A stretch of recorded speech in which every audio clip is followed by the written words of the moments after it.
கண்ணை மூடினால் தண்டனை விலகாது. கடவுள் இல்லை என்று ஒருவன் சொன்னால் அவர் இல்லாமல் போய்விடுவார் என்பதல்ல, அவனது செயலுக்கு அவன் பொறுப்பாளியாக மாட்டான் என்பதல்ல. அப்படிச் சொல்வது நாஸ்திகமாகும். நாஸ்திகர்கள் கடவுளை விரும்புவதில்லை. ஏனெனில் அவர்கள் எப்போதும் பாவத்தைச் செய்பவர்கள். அவர்கள் கடவுள் இருப்பதாக எண்ணினால் தண்டனையை எண்ணி நடுங்க வேண்டிவரும். ஆகவே அவர்கள் கடவுள் இருப்பதை மறுக்கிறார்கள்.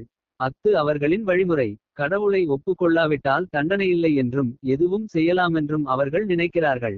முயலை பெரிய மிருகம் தாக்கும்போது நான் கொல்லப்பட மாட்டேன் என்று முயல் கண்ணை மூடிக்கொண்டு எண்ணுகிறது. ஆயினும் அது கொல்லப்படுகிறது. அதுபோல கடவுளையும் அவரின் நீதியையும் நாம் மறுக்கலாம். ஆனால் கடவுளும் அவரின் சட்டங்களும் இருக்கவே செய்கின்றன. அரசின் சட்டத்தை நான் கண்டுகொள்வதில்லை என்று நீங்கள் மறுத்தால் சிறையில் அடைபட்டு துன்புறுவீர்கள். அதுபோலவே முட்டாள்தனமாக கடவுள் இல்லை அல்லது நானே கடவுள் என்று நீங்கள் கூறலாம். ஆனால் உங்கள் நடத்தைக்கு, அது நன்னடத்தையானாலும் தீய நடத்தையானாலும் நீங்களே பொறுப்பு.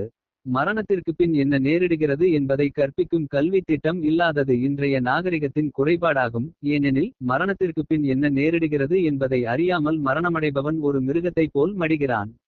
மரணத்திற்கு பின் வேறு உடலை பெறவிருப்பதை மிருகம் அறியாது. அதற்கு அந்த அறிவு இல்லை. ஒவ்வொரு கணமும் நாம் அனைவரும் உடலை மாற்றிக் கொண்டிருக்கிறோம். உடலை மாற்றுவதன் இறுதி நிலையே மரணம் எனப்படுகிறது.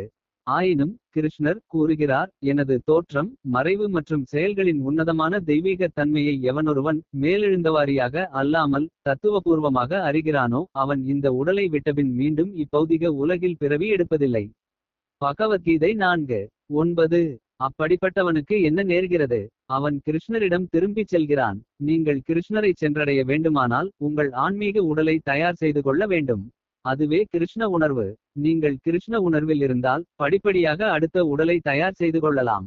அந்த ஆன்மீக உடல் உங்களை கிருஷ்ணரின் இருப்பிடமான கிருஷ்ண லோகத்திற்கு உடனடியாக அழைத்து செல்லும். அங்கு நீங்கள் நிரந்தரமாக தங்கி ஆனந்தமாக வாழலாம். ஹரே கிருஷ்ண. கச்சாப்பு கடை ஆடு உணர்வு.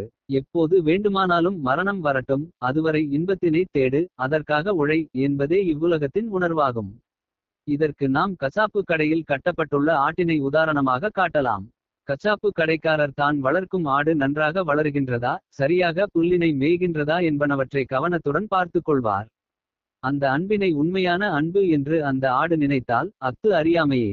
ஞாயிற்றுக்கிழமையில் தனக்கு அடுத்து உள்ள ஆடு வெட்டப்பட்டுவிட்ட போதிலும் இந்த ஆடு எதையும் யோசிக்காமல் தனக்கு வழங்கப்பட்டுள்ள சிறிதளவு புல்லினை உண்டு கொண்டிருக்கும்.